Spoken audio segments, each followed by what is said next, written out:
Bismillahirrahmanirrahim. Assalamualaikum warahmatullahi wabarakatuh.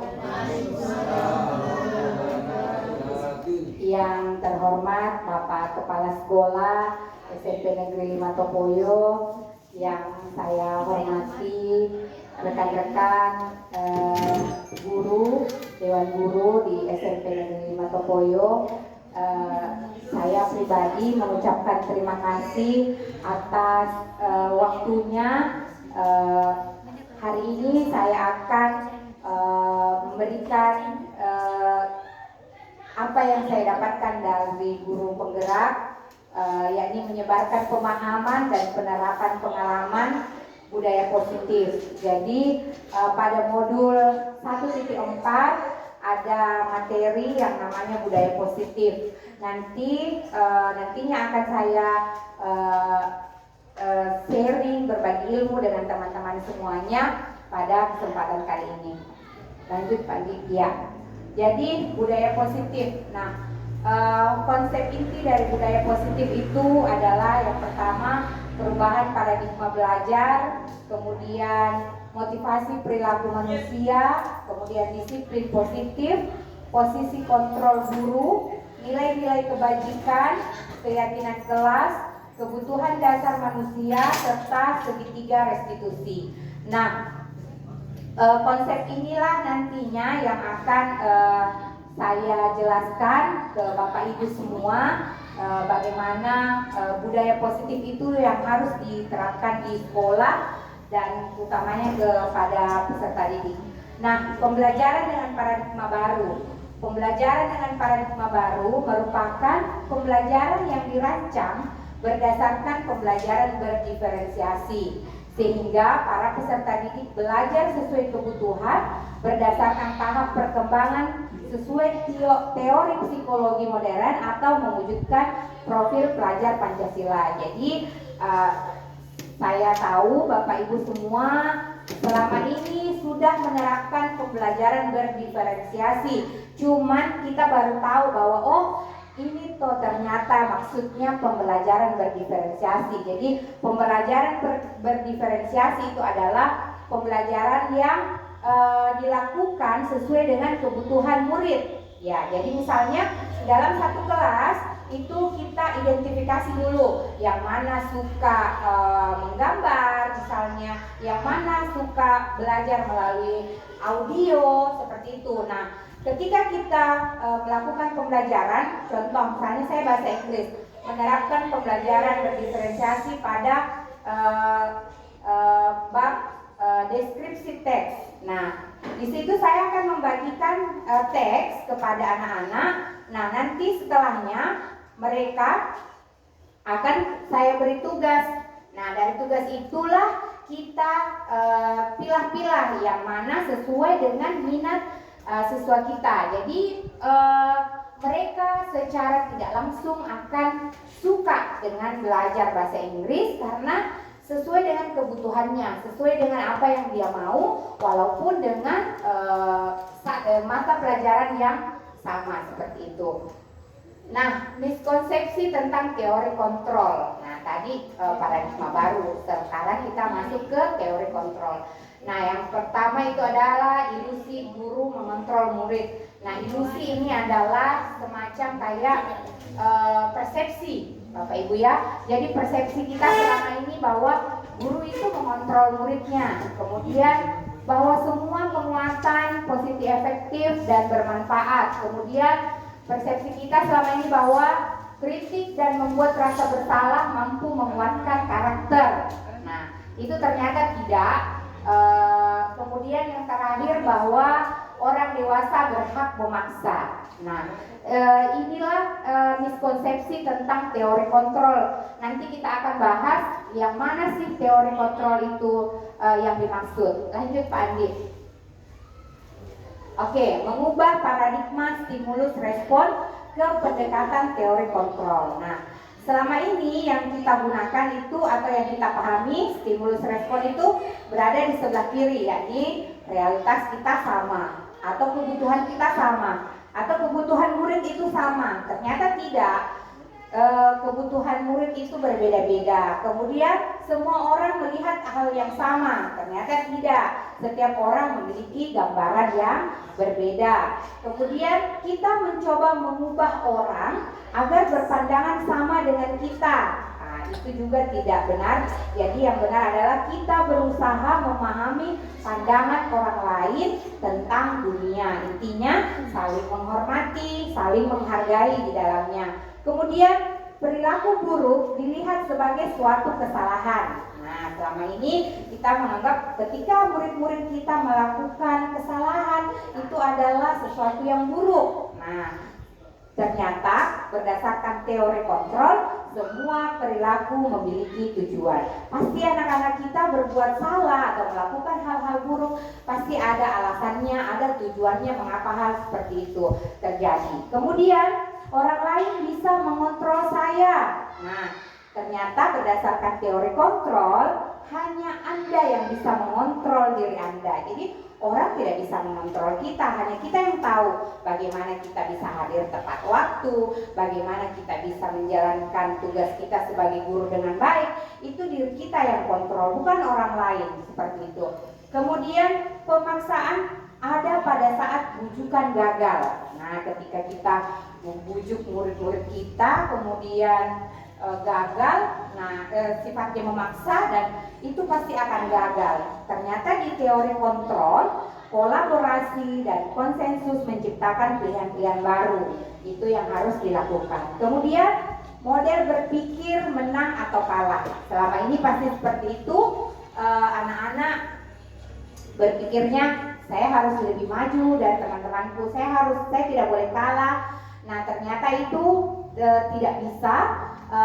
Di teori kontrol itu harus murid-murid itu harus model berpikir menang dan menang, seperti itu. Jadi tidak ada yang kalah, Bapak Ibu ya. Kalau di murid-murid itu tidak boleh ada yang kalah, semuanya menang. Jadi ketika hal ini diterapkan, insya Allah kedepannya anak-anak itu lebih kembali dari diri mereka sendiri menjadi diri mereka sendiri untuk menjadi lebih baik lagi. Lanjut Pak Andi. Iya. Setelahnya adalah disiplin positif. Nah, disiplin berasal dari kata disiplina, kemudian artinya adalah belajar. Nah, disiplin mengacu pada disiplin diri yang memiliki tanggung jawab terhadap apa yang dilakukan berdasarkan nilai-nilai yang diyakini. Nah, kalau disiplin positif apa? Merupakan salah satu cara penerapan disiplin yang bertujuan untuk menumbuhkan kesadaran serta memberdayakan peserta didik tanpa imbalan penghargaan atau reward, ancaman atau hukuman. Nah, selama ini pasti utamanya saya ya Bapak Ibu, saya senang sekali memberikan penghargaan, sering sekali memberikan reward, kemudian saya juga biasa mengancam dan saya juga biasa menghukum. Nah, ternyata setelah ikut di CGP ini kita jadi tahu bahwa boleh sesekali kita memberikan penghargaan, boleh sesekali kita memberikan ancaman ataupun hukuman, tetapi itu jangan dijadikan budaya. Itu jangan dijadikan budaya. Yang paling inti adalah nanti kita posisi kita itu berada di posisi manajer sebagai seorang guru. Nah, sebagai pendidik, tujuan kita adalah menciptakan peserta didik yang memiliki disiplin diri sehingga mereka berperilaku mengacu pada nilai-nilai kebajikan. Nah, nilai-nilai kebajikan itu tidak melihat agamanya, latar belakangnya dan sebagainya, dan memiliki motivasi intrinsik dalam perubahan perilaku ke arah yang lebih baik. Nah, inilah nilai-nilai kebajikan. Nilai kebajikan adalah nilai yang disepakati bersama terlepas dari suku bangsa, agama, bahasa maupun latar belakangnya. Nah, kalau di kita di Indonesia, institusi kita atau organisasi kita itu menggunakan profil pelajar Pancasila, di mana beriman dan bertakwa kepada Tuhan Yang Maha Esa, berakhlak mulia, berkebinekaan global, gotong royong, mandiri, kreatif dan bernalar kritis. Nah, ini kalau di PYP, ini di daerah Swiss, Dia di sekolah-sekolahnya yang diterapkan adalah toleransi, rasa hormat, integritas, mandiri, menghargai, antusias, empati, keingintahuan, kreativitas, kerjasama, percaya diri, dan komitmen. Nah, ada juga yang life skill, dapat dipercaya, lurus hati, pendengar yang aktif, tidak merendahkan orang lain, dan memberikan yang terbaik dari diri. Nah, dari PYP dan life skill ini pemerintah mencoba mengkolaborasi semuanya ke dalam profil pelajar Pancasila, seperti itu. Nah, lanjut, kebutuhan dasar manusia. Nah, kebutuhan dasar manusia adalah segala sesuatu yang kita lakukan untuk mendapatkan apa yang kita inginkan. Seluruh tindakan yang kita lakukan memiliki tujuan tertentu, dan semua usaha terbaik yang kita lakukan adalah dalam rangka agar kebutuhan dasar kita itu terpenuhi dengan baik. Nah, apa-apa saja kebutuhan dasar manusia? Berikut kita lihat. Nah, ini yang pertama adalah bertahan hidup, kemudian kasih sayang dan rasa diterima, kemudian penguasaan, kebebasan, dan kesenangan.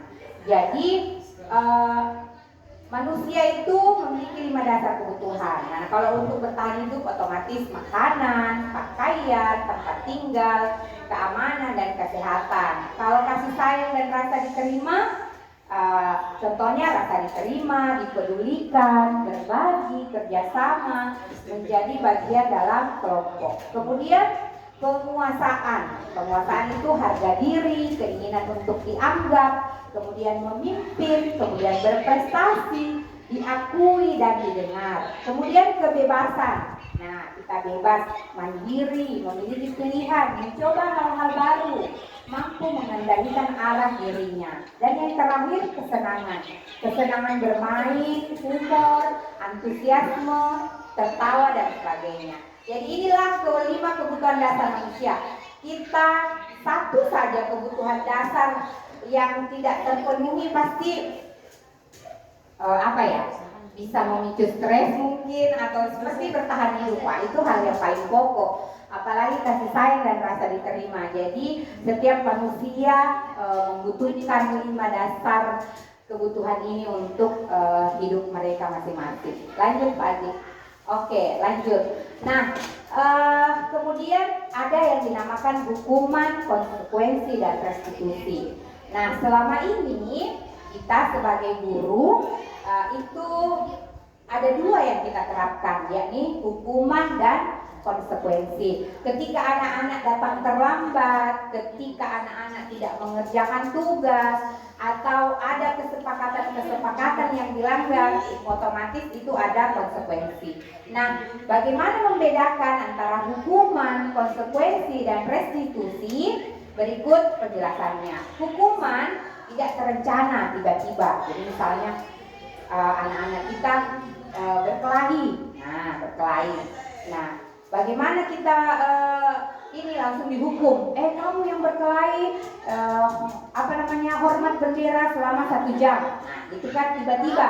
Kemudian murid tidak tahu apa yang akan terjadi atau tidak dilibatkan karena sifatnya tiba-tiba kalau hukuman itu. Jadi dia tidak tahu, dan dia juga misalnya dia tidak tahu di sekolah mereka akan berkelahi atau tidak. Jadi otomatis dia tidak terlibat dalam hal itu untuk waktu itu. Jadi tidak terencana atau tiba-tiba. Kemudian bersifat satu arah dan berupa hukuman fisik atau psikis.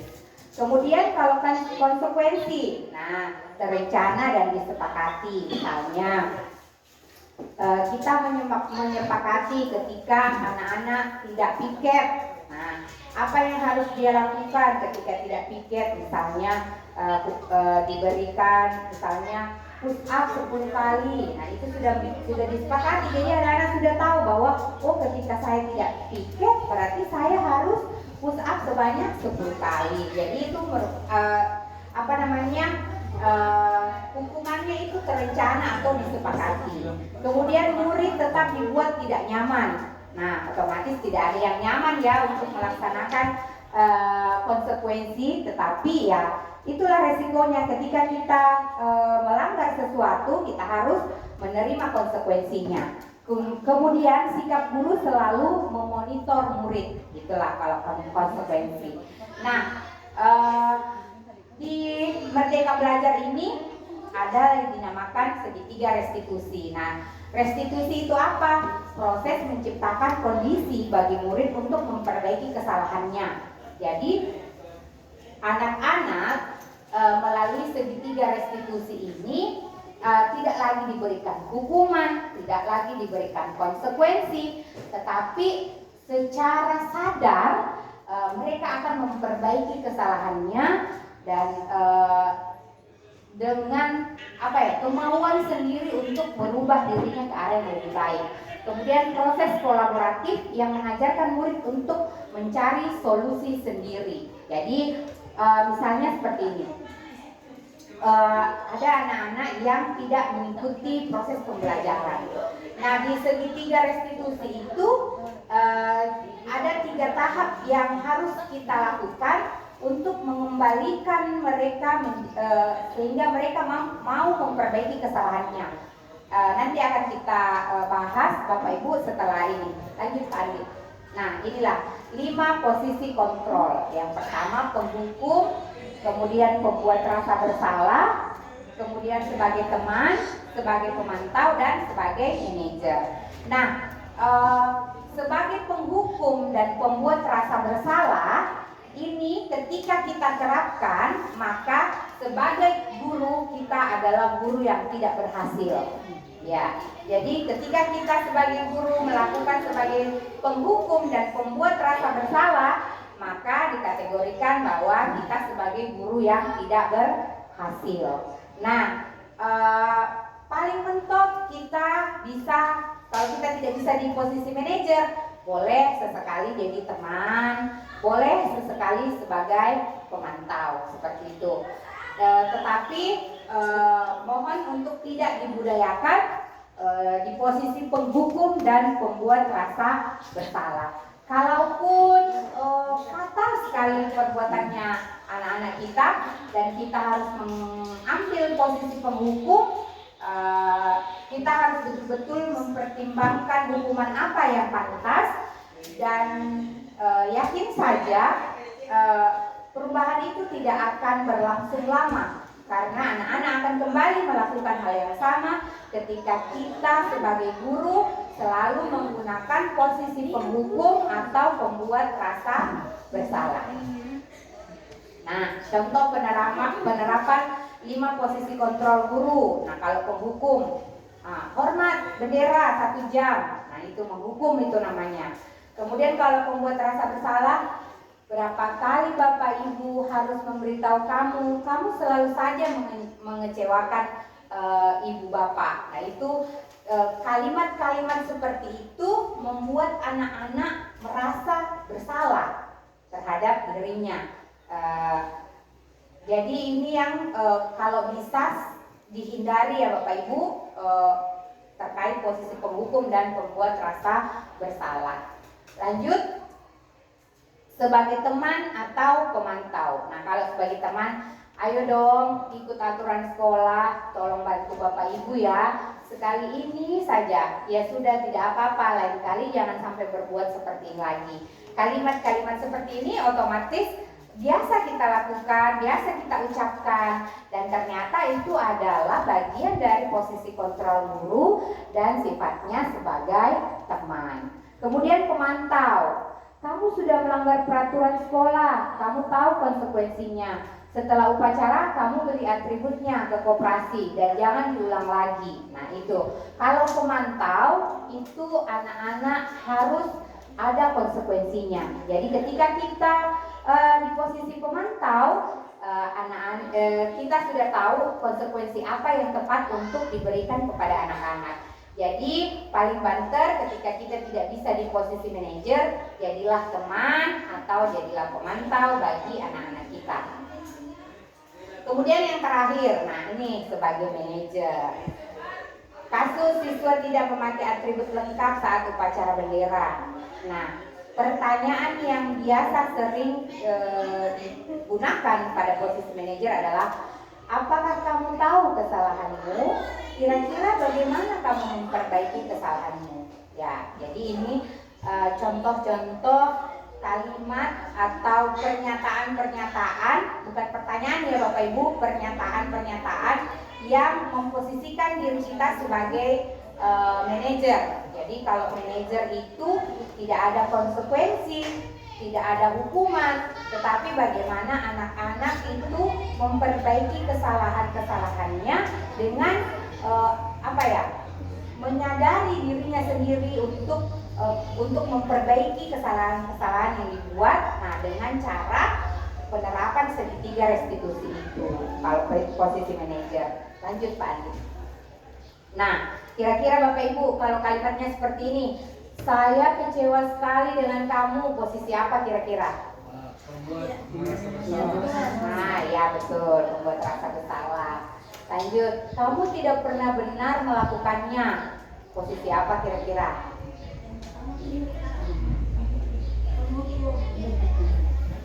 Penghukum.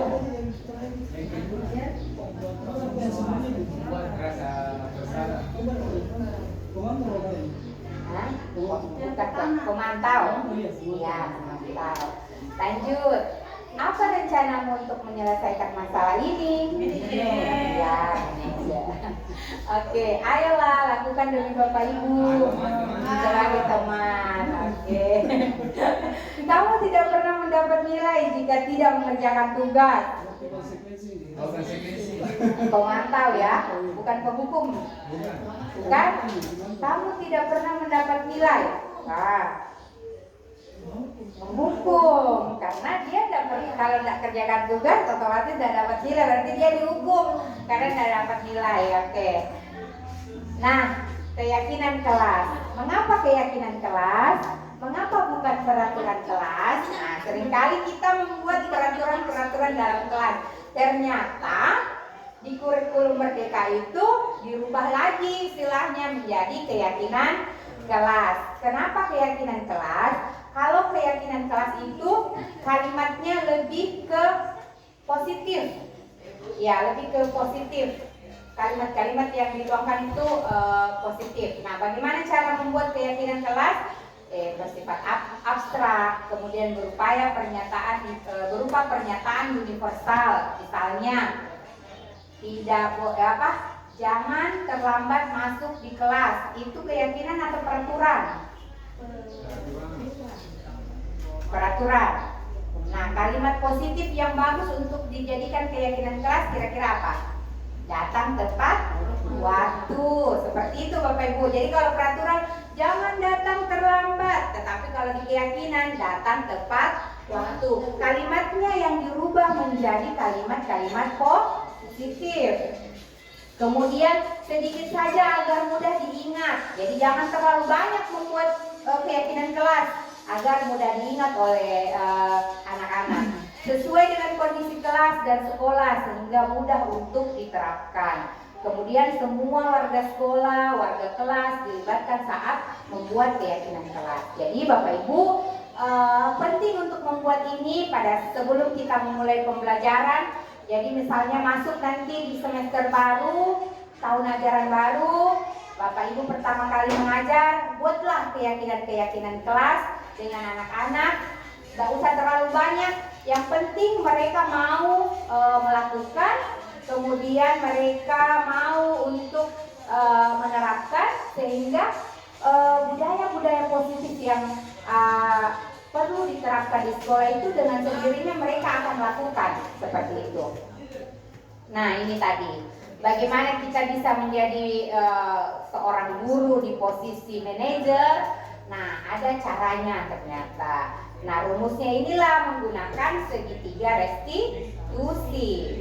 Segitiga restitusi adalah suatu proses dialog yang dijalankan oleh guru agar dapat menghasilkan murid yang mandiri dan bertanggung jawab. Jadi dia tanpa dihukum, tanpa diberikan konsekuensi, mereka akan menjadi murid yang mandiri dan bertanggung jawab. Caranya yang pertama adalah menstabilkan identitas. Ya, menstabilkan identitas. Jadi cara menstabilkan identitas anak-anak itu misalnya seperti ini. Ketika mereka tidak ikut upacara misalnya, karena terlambat, kalimat pertanyaan untuk menstabilkan identitasnya itu, istilahnya menstabilkan identitas itu dikasih kembali dulu nyawanya, karena pasti dalam pikirannya mati nih, dihukum maka ini. Nah seperti itu. Nah di segitiga restitusi tidak seperti itu. Distabilkan dulu identitasnya dengan pernyataan-pernyataan, nanti ada contohnya. Kemudian yang kedua adalah validasi tindakan yang salah, dan yang ketiga adalah menanyakan keyakinan. Next, nah ini menstabilkan identitas. Berdasarkan prinsip membuat kesalahan adalah bagian dari proses pembelajaran. Jadi ketika anak-anak kita salah, berbuat salah atau apapun itu, tanamkan dalam pikiran Bapak Ibu bahwa ini bagian dari proses pembelajaran. Jadi bukan hanya mereka menerima materi, menerima ilmu, tetapi kesalahan pun itu bagian dari proses pembelajaran. Nah, kalimat-kalimat atau pernyataan-pernyataan yang bisa kita berikan kepada anak-anak yaitu berbuat salah itu wajar. Nah, itu bisa diawali dengan kata itu ya. Atau tidak ada manusia yang sempurna. Ibu bapak juga pernah melakukan itu. Ibu bapak tidak mau mencari siapa yang salah, tapi ibu bapak ini mencari solusi dari permasalahan ini. Kamu berhak merasa begitu. Nah ini contoh-contoh kalimat. Distabilkan dulu identitasnya anak-anak kalau misalnya mereka melakukan kesalahan. Misalnya seperti itu, Bapak Ibu juga pernah melakukan itu, datang terlambat di sekolah seperti itu. Nah itu dikembalikan dulu. Jadi dia tidak merasa bahwa seorang diri dia salah pada saat itu. Ternyata yang lain juga pernah melakukan hal yang sama. Nah itu distabilkan dulu identitasnya. Lanjut, validasi tindakan yang salah. Nah berdasarkan prinsip setiap perilaku berupaya memenuhi suatu kebutuhan tertentu. Nah kamu pasti punya alasan mengapa melakukan hal itu. Nah tadi bukan hanya kamu yang pernah berbuat salah, tetapi kamu pasti punya alasan mengapa kamu melakukan itu. Otomatis nanti dia jawab, ya Bu Guru, saya datang terlambat karena tadi malam begadang misalnya, saya main game misalnya. Atau padahal kamu bisa melakukan yang lebih buruk dari ini ya gitu. Kemudian kamu patut bangga karena telah melindungi sesuatu yang penting buatmu. Kemudian kamu melakukannya karena mempertahankan sesuatu yang penting bagimu. Nah inilah contoh-contoh pernyataan dari validasi tindakan yang salah. Saya meyakini Bapak Ibu sudah melakukan hal ini setiap harinya di sekolah bersama anak-anak, tetapi ternyata itu kita baru sadari bahwa oh ini bagian dari segitiga restitusi itu sendiri. Lanjut, yang ketiga, menanyakan keyakinan.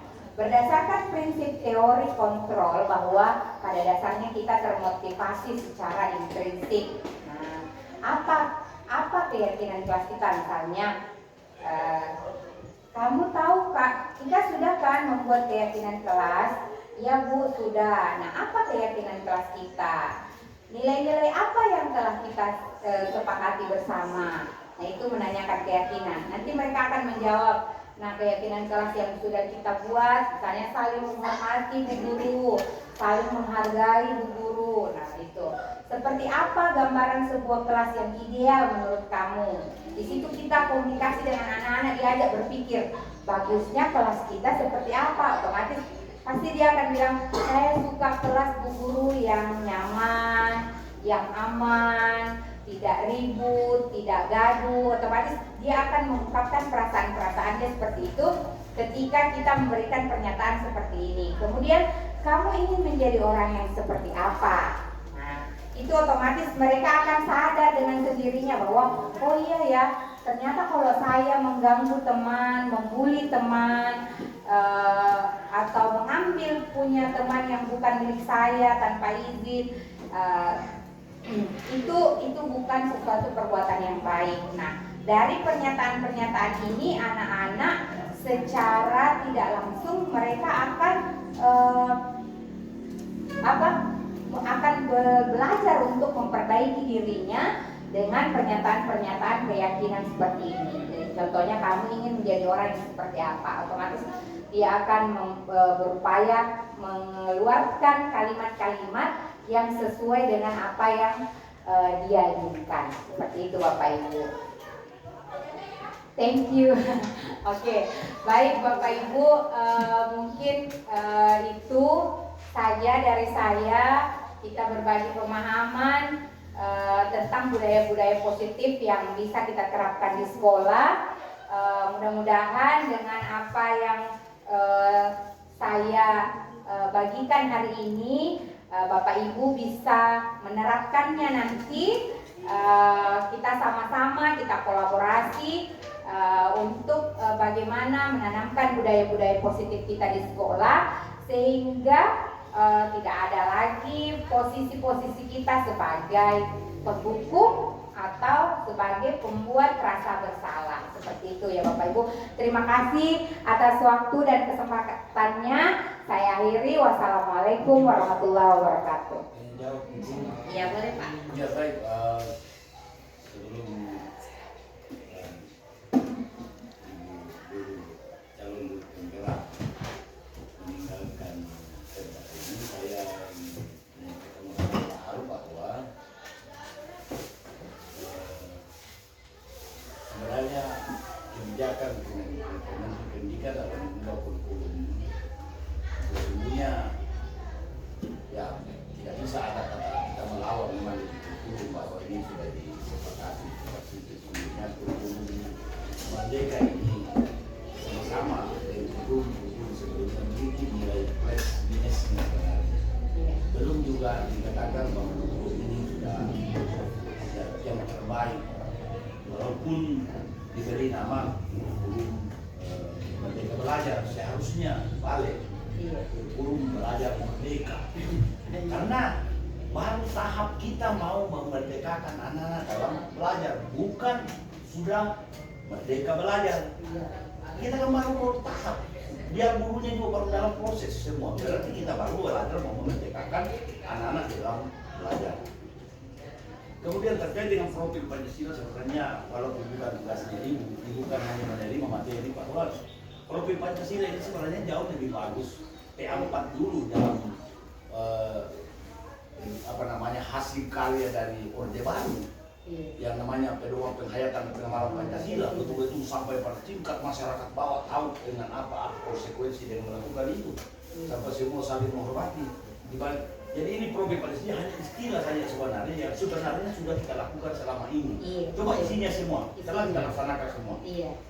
Kemudian yang berikut, saya berharap bahwa semoga ke depan ini betul-betul kurikulum Merdeka ini kalau memang tidak diubah dalam setelah pelantikan presiden, kalau bisa berlanjut, semoga teman-teman bisa banyak yang lebih mengikuti lagi jejak dari Ibu Galuh untuk bisa mengikuti jadi guru penggerak, sehingga kita bisa menjadi piloting garda depan dalam membuat sebuah perubahan dalam sekolah. Mengapa saya katakan demikian? Karena membuat perubahan di katakanlah di CP5 ini memang agak sulit. Contoh saja kemarin baru saja kita menjelaskan terkait dengan bagaimana anak-anak yang malas itu. Itu kan sebenarnya sudah bagian dari menghukum anak bahwa tidak boleh kita bikin kelas. Ya, jadi memang luar biasa ini. Bagaimana kita men-setting ini, bagaimana betul-betul kita menganalisis dengan sebaik-baiknya, bagaimana melakukan hal yang sesuai dengan arah kurikulum Merdeka ini. Iya. Seperti ada dikatakan keyakinan keras. Walaupun berangkat dari peraturan. Hanya istilah. Keyakinan dan peraturan. Dengan mindset mengubah verbalitasnya saja, kalimatnya. Kamu itu menjadi lebih enak kedengaran, lebih lembut, bukan agak kasar. Tapi sesungguhnya pemerintah lupa bahwa semestinya dari atas dulu. Robalah undang-undang itu yang banyak hukumannya, sanksinya itu, sampai banyak orang di penjara. Rubah itu dulu. Seharusnya negara dulu yang merubah ini menjadi keyakinan negara. Jangan lagi peraturan negara. Iya. Baru merubah pendidikan menjadi kayak di dalam kelas bahwa ada keyakinan kelas, keyakinan sekolah. Iya. Seharusnya kembali ke kelas dulu. Bikin dulu keyakinan negara, baru keyakinan sekolah, baru keyakinan kelas. Kalau memang itu yang lebih baik, mau diterapkan di negara kesatuan Republik Indonesia ini. Kalau tidak hanya disetting saja dari bawah, dari sekolah saja, waduh susah itu. Mereka hanya membuat sebuah peraturan karena ingin naik pangkat dan sebagainya. Sebenarnya seperti itu. Ada hal-hal yang ingin dia capai. Tapi lebih dari itu, mereka kalau diperhadapkan dengan masalah di sekolah seperti ini, mana mereka bisa lakukan.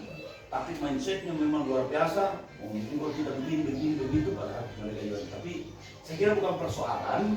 Ilmu yang kita dapatkan hari ini semoga bisa betul-betul kita lakukan. Termasuk saya tertarik dengan kata restitusi tadi, biarkan anak-anak bisa mencari solusi terbesit kesalahannya sendiri, bukan kita hukum. Tapi sesungguhnya ini pun sebenarnya sudah lama dilakukan oleh guru Bapak Ibu. Lama dilakukan. Biasa dulunya dibujuk-bujuk dulu, tidak pernah menghukum. Dibujuk-bujuk ya, nah, salah ini nah, bisa kita perbaiki sendiri nah. Lalu dia ulang, padahal dibujuk ini, dia ulang, dibujuk lagi. Ketiga kalinya sampai dia beberapa kali, tapi karena sudah berulang-ulang dengan pendekatan persuasif, akhirnya terpaksa hukuman. Kan seperti itu. Sehingga sulit, memang berat. Makanya lagi-lagi saya katakan terakhir bahwa makanya saya selalu mengistilahkan bahwa sekolah sebenarnya itu adalah bengkel manusia. Jadi sebagai guru, sebagai pendidik, pengajar dan pelatih, jangan pernah merasa bosan satu kali menegur anaknya, memberikan solusi, masukan untuk berubah.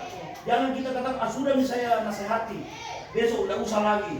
Wah itu berarti bukan guru itu. Guru itu harus terus menerus sampai anaknya bisa menjadi berhasil. Itu kalau namanya guru. Saya kira itu. Makasih. Baik, terima kasih Pak atas masukannya. Memang betul-betul setelah saya saja pribadi setelah belajar ini di CGP, ternyata menjadi guru itu tidak mudah seperti itu. Kita harus memaksakan diri kita menjadi seorang dokter spesialis yang menurut Bapak tadi kita ini adalah bengkelnya manusia. Jadi dipaksa untuk menjadi dokter spesialis yang ahli dalam segala bidang, tidak hanya dalam mengajar dan sebagainya, tetapi juga bagaimana mendidik dengan baik dan membimbing anak-anak kita. Jadi ternyata memang semua hal yang saya paparkan tadi itu sebenarnya sudah kita lakukan semua, cuman istilah-istilahnya saja yang baru kita dengar. Oh, ternyata kalau kalimat tak begini, ternyata ini adalah validasi dengan ada yang salah atau menanyakan keyakinan seperti itu. Nah, ketika hal ini betul-betul kita terapkan Bapak Ibu di sekolah, dan itulah merdeka belajar yang sesungguhnya. Jadi sejatinya bagaimana kita bisa berkolaborasi sama-sama merubah paradigma ini menjadi yang sudah saya jelaskan tadi, mulai dari paradigma baru, budaya positif, kelas, bahkan di akhir juga ke segitiga restitusi. Demikian Bapak Ibu. Sedikit lagi saya katakan bahwa begini, pernyataan dalam hukum merdeka yang disampaikan tadi terkait dengan ada namanya guru yang menghukum itu dianggap guru yang tidak berhasil. Iya. Ya? Ini sangat sadis ini bahasa ini ya. Iya. Guru yang menghukum adalah dianggap guru yang tidak berhasil. Iya. Hati-hati. Iya. Kalau memang kita mau menjadi guru, jangan sampai kita menghukum, tapi hukuman ini kan bukan berarti hukuman dalam artian tindakan fisik saja. Menghukum dalam bibir saja, mengatakan bahwa kamu ini bodoh, kamu ini dan sebagainya, itu juga menghukum. Ya, persoalan nilai saja kamu katakan membandingkan siswa yang satu dengan siswa lain. Kamu kenapa nilaimu begitu? Bodohnya ini, dia punya itu pintar. Ini menghukum. Berarti guru tidak berhasil itu. Iya, jadi hati-hati. Luar biasa ini meluasnya ini kata-kata yang dikatakan begini. Ya, bahwa guru yang menghukum dianggap guru yang berhasil.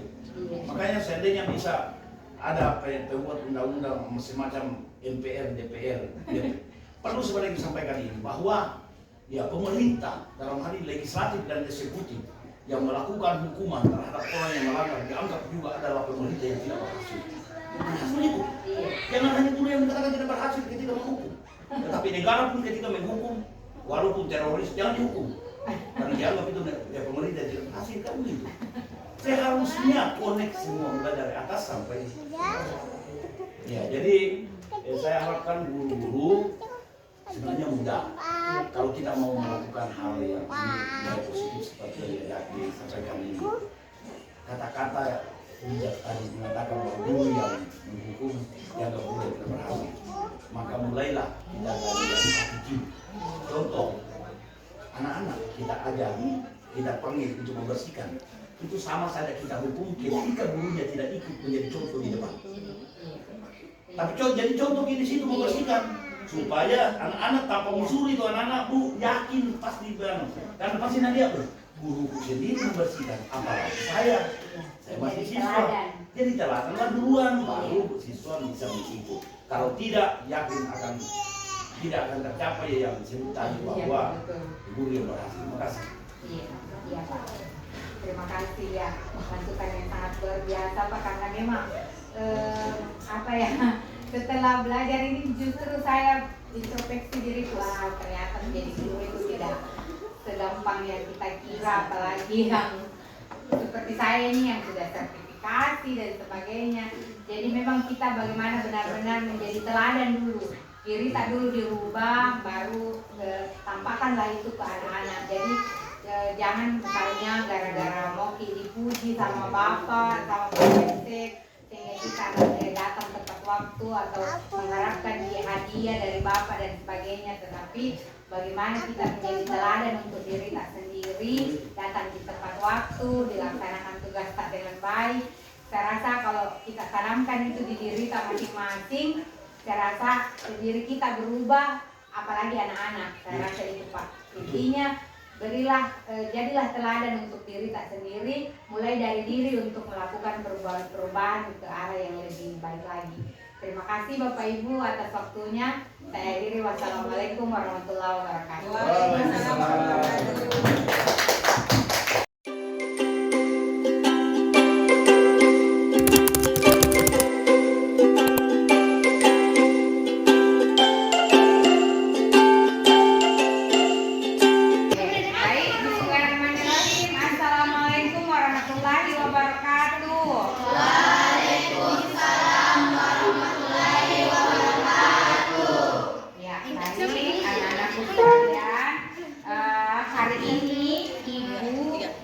Selaku wali kelas 8A ingin membuat yang tadinya mungkin menurut kalian itu adalah peraturan ya. Mungkin menurut kalian itu adalah peraturan, ternyata itu bukan peraturan, yang ada adalah keyakinan kelas. Jadi hari ini Ibu akan membuat keyakinan kelas bersama kalian. Jadi yang biasanya adalah kesepakatan kelas kita maknai lebih positif lagi menjadi sebuah keyakinan apa? Keyakinan apa? Kesepakatan kelas yang kalian ketahui itu apa? Ayo, yang biasa kalian ketahui apa? Kesepakatan kelas. Ya, piket. Terus apa lagi? Melaksanakan piket. Apa lagi? Bayar uang kas. Apa lagi?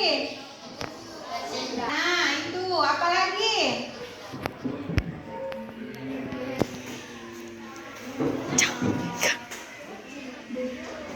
Apalagi kesepakatan yang kalian buat selama ini?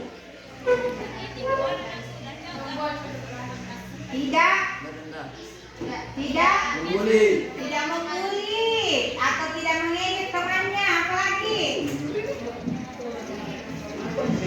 Apa? Menjaga kebersihan kelas bagian dari kesepakatan tidak? Iya, jadi yang pertama kesepakatan kalian selama ini yang pertama apa? Melaksanakan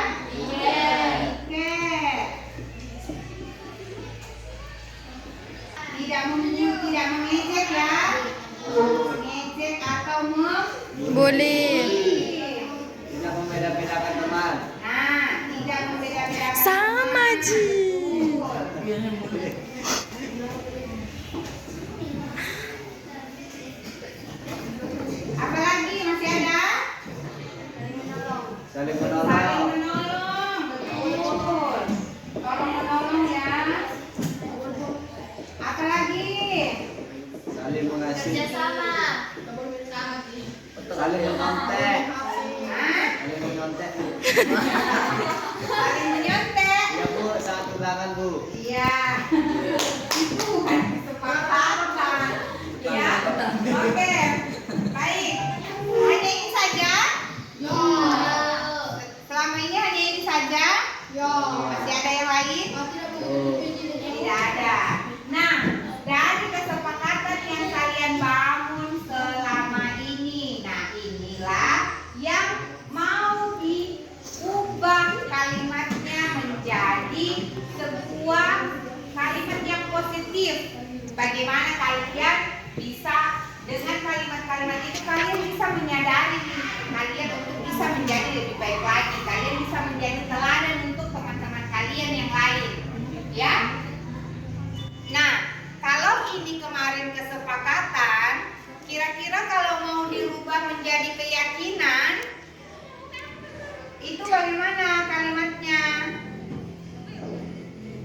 Yakin bahwa saya akan melakukan piket. Apa? Melaksanakan piket. Apa kira-kira? Sudah cocok itu? Kemudian hadir tepat waktu. Ini sudah cocok ya, berarti kalau ini kalimat kesepakatannya harusnya tidak datang terlambat. Nah, dia hadir tepat waktu. Saling menghargai dan menghormati. Membantu.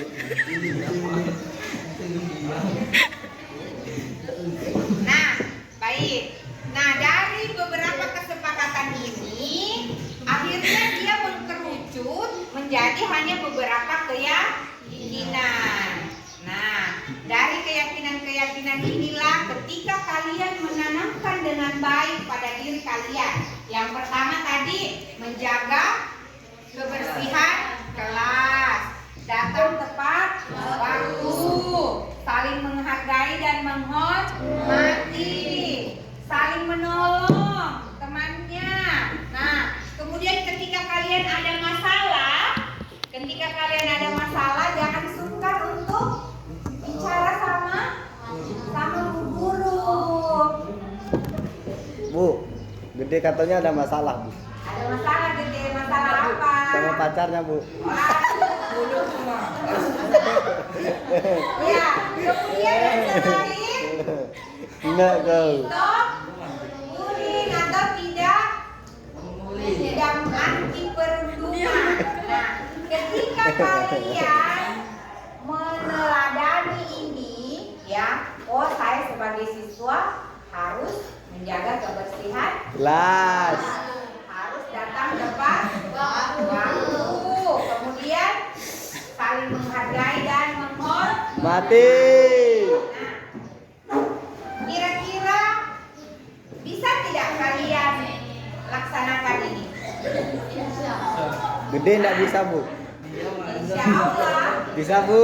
Mana kira-kira keyakinan yang susah untuk dijalankan? Yang stop membuli. Tepat waktu. Yang stop membuli. Nah, Alfian, dari keyakinan yang disepakati ini, yang mana susah untuk dijalankan, Alfian? Hah? Tidak Saya- ada. Kenapa bisa? Berarti kamu suka datang terlambat. Alfian suka datang terlambat. Alfian malas tiket ya? Tadi keluar nggak izin. Keluar tidak minta izin. Kemudian suka membuli tidak? Jadi kira-kira Alfian,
Ya, setelah ini Ibu akan pantau perkembangannya.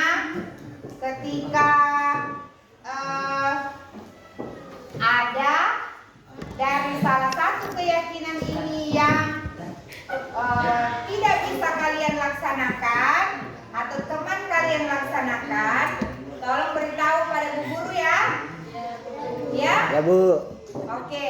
Jadi sepakat ya keyakinan kelas kita menjaga kebersihan. Yang pertama apa? Menjaga kebersihan. Datang tepat waktu, saling menghargai dan menghormati. Saling menolong. Apalagi berbicara kepada guru ketika ada Masalah. Kemudian anti perundungan. Jadi tolong ketika ada teman yang melanggar keyakinan ini, tolong beritahu Bu Guru ya. Ya, beritahu Bu Guru. Jadi mulai hari ini keyakinan kelas yang sudah kita sepakati tolong dijalankan dengan baik. Karena ketika kalian menjalani ini semua dengan baik, yakin saja tidak akan ada masalah di sekolah ini. Tidak akan ada masalah dalam kelas ini ketika kalian saling menghargai, kalian saling menghormati, tidak membuli temannya. Kemudian ada masalah apapun itu sampaikan kepada Bu Guru selaku wali kelas. Ya. Mau itu kartu kontrolnya tidak tertanda tangan atau ada pelajaran yang kalian tidak tuntas, bisa kalian sampaikan sama Bu Guru. Nanti Bu Guru bantu cari bagaimana cara menyelesaikannya. Jangan diam-diam saja ya. Jangan diam-diam saja. Oke? Kita kembali lagi. Jadi inilah keyakinan kelas yang kita sepakati. Kalian harus ingat itu baik-baik. Ketika ada yang melanggar, tolong disampaikan kepada Bu Guru selaku wali kelas. Karena apa yang kita sepakati hari ini harus betul-betul kalian laksanakan. Tadi yang pertama apa? Menjaga Kebersihan. kelas. Kemudian datang tepat waktu. Kemudian saling menghargai dan menghormati. Saling menolong. Tolong menolong. Menyampaikan ke Masalah. guru ketika ada Masalah.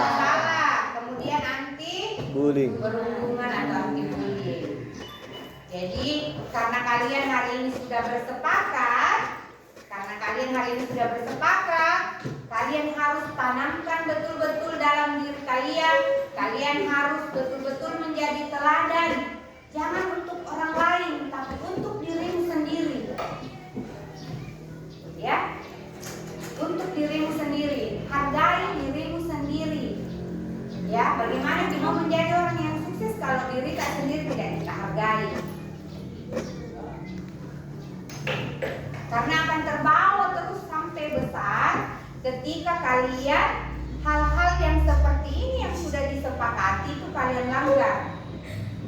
Ya, jadi betul-betul harus kalian tanamkan dalam diri kalian. Kalian harus menjadi teladan untuk diri kalian sendiri. Coba. Kalian dengan mudahnya mengejek orang, mengata-ngatai orang. Apakah dirimu sudah sempurna? Tentu tidak ada manusia yang sempurna. Apakah dirimu sudah jauh lebih baik dari temanmu? Tidak.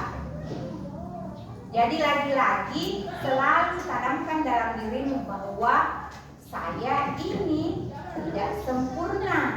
Jadi siapa yang akan menyempurnakan dirimu? Ya dirimu sendiri. Jadi ketika kalian bisa menjadi teladan untuk diri kalian sendiri, berapapun keyakinan yang kita sepakati itu pasti bisa dilaksanakan. Dan tidak berat untuk melaksanakannya. Malulah sama dirimu sendiri. Ya. Bersyukurlah dengan dirimu sendiri. Tuhan kasih nafas hari ini, masih kasih hidup. Siapa yang tahu kalau besok saya mati atau kalian dari antara kalian ada yang mati?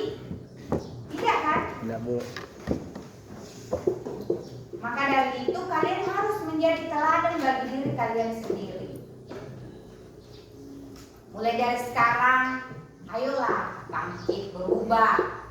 Yang sudah besar kalian ini, jangan seperti anak kecil yang nanti dimarahi, nanti dihukum, nanti bayar denda baru mau melaksanakan tugas. Masa mau sampai kapan bayar denda? Uangnya uang dari mana? Dari orang tua. Orang tua setengah mati cari uang untuk kalian. Kalian enak minta. Tanpa kalian pikir bahwa orang tua aku ini setiap hari keluar keringatnya untuk carikan saya uang untuk ke sekolah. Jadi coba tanamkan itu dalam diri kalian. Jadilah teladan untuk dirimu sendiri. Karena ketika kau bisa menjadi teladan untuk dirimu sendiri, teman-teman lainmu pasti akan ikut. Tidak akan ada itu yang berkelahi, tidak akan ada yang baku eje-eje, tidak akan ada itu. Ketika kalian bisa menjadi teladan untuk diri kalian sendiri. Paham ini ya? Siap. Ya, jadi bisa keyakinan yang disepakati hari ini bisa dilaksanakan. Nanti akan ibu pantau setiap minggunya bagaimana perkembangan dari keyakinan kelas yang sudah kita sepakati. Paham ya? Saya mau lihat anak walinya Bu Galuh, belum ada gurunya tapi ada semua di dalam. Rapi bajunya, rapi rambutnya, atributnya lengkap tanpa harus dihukum, tanpa harus didenda. Nah, laksanakan piketnya. Ya, saya mau lihat itu karena kita sudah bersepakat untuk melaksanakan keyakinan kelas yang sudah kita buat. Oke, setuju ya? Siap. Setuju. Oke, kalau begitu silakan Rama sebagai ketua kelas tanda tangan di sini sebagai wujud kesepakatan. Tanda tangan Rama dengan Ibu. Saya di sebelah sini, Rama di sebelah Aduh, sini. saya bisa tanda tangan, Bu. Bisa. Diburu dulu, Bu. Diburu dulu. Tidak bisa. Maju saja.